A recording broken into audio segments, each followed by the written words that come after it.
So this drug is very different from the other drugs that are on the market because it's an antibody.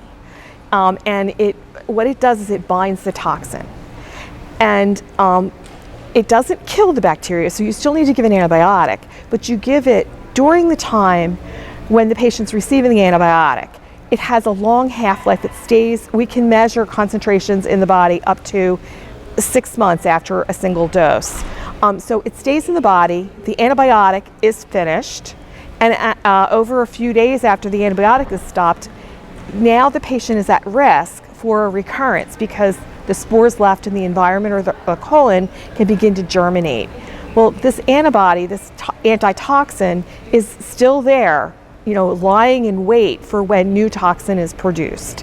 And so it provides a passive immunity during that period of time where the patient's microbiota is still disrupted, but it gives them time for their microbiota to replenish, but it prevents those symptoms. So no symptoms, no new course of antibiotic. And it's that second course of antibiotic that perpetuates the cycle of recurrence because there's continuous disruption. So that's how Bezlotoxumab prevents recurrence. What I did is I talked about some secondary analyses that we've done for Bezlotoxumab based upon the results of our 2 large phase 3 trials that were conducted in over 2,600 patients. We took all comers in the trials, so we had very few exclusion criteria. But we had subgroup analyses that we pre-specified for patients who had known risk factors for CDI recurrence. And what we saw is that the overall results, there was a 10% reduction in recurrence. That was our primary endpoint, CDI recurrence. But if we looked at these subgroups that had high risk for recurrence, the difference was larger. And as a result, our package insert, our indication that we got from the FDA was limiting the use to patients at high risk for recurrence, which made sense based upon our results. So we set out to further describe that high risk population, and it was those results that I presented yesterday. The trials were very similar in design.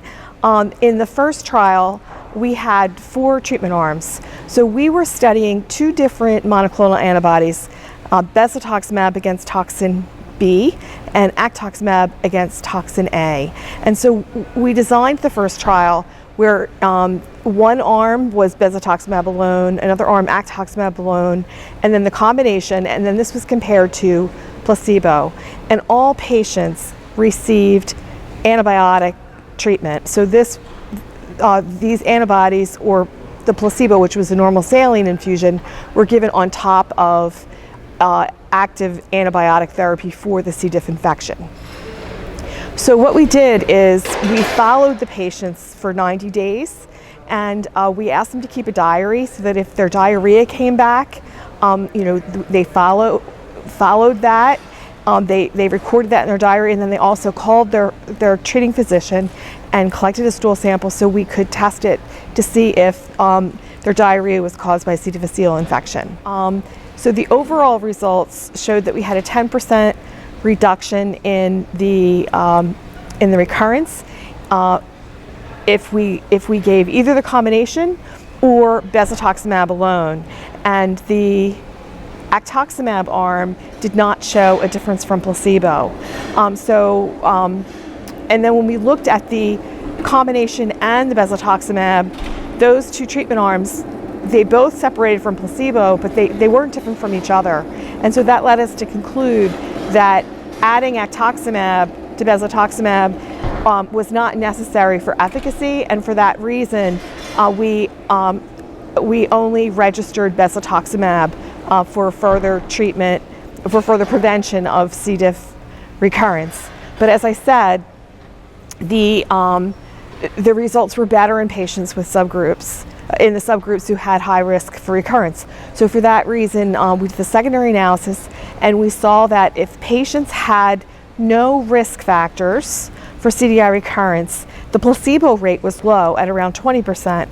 And for the Bezlotoxumab arm, the recurrence rate was about 18%. So there was no real improvement giving Bezlotoxumab But in the patients who had at least one of those risk factors, the rate in the placebo arm went up to 37%, and the Bezlotoxumab rate was about the same as it was in those with no risk factors. So the difference was sizable. It was around 16% difference compared to the overall difference of only 10%.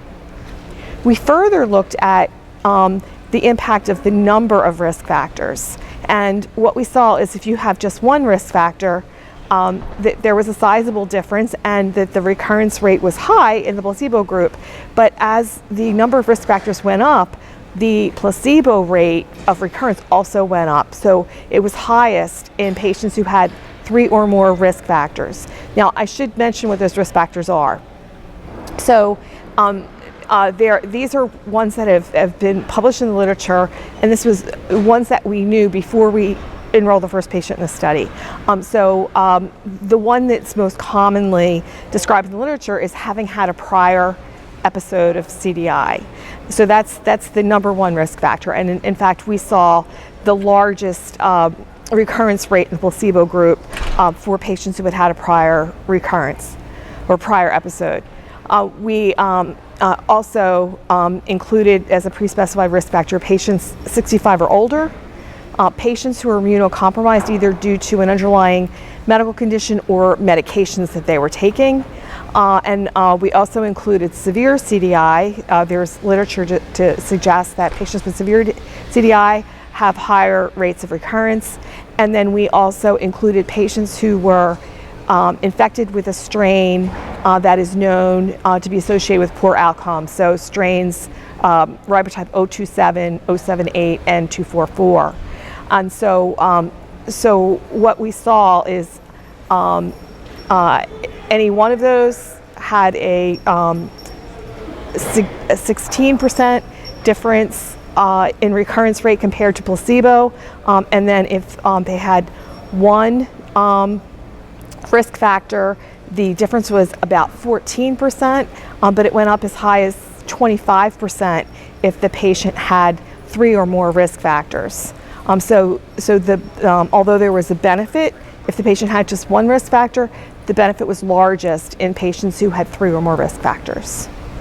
One of the things we wanted to just demonstrate was that these 5 pre-specified risk factors truly are risk factors for CDI, and I think because we had so many placebo patients, we had almost 800 patients, we were able to show that these truly were risk factors for CDI recurrence. So it helps a clinician identify, what patient is at risk, so that they can help select treatments or preventative strategies that are more appropriate for patients who they think that have a higher risk for recurrence.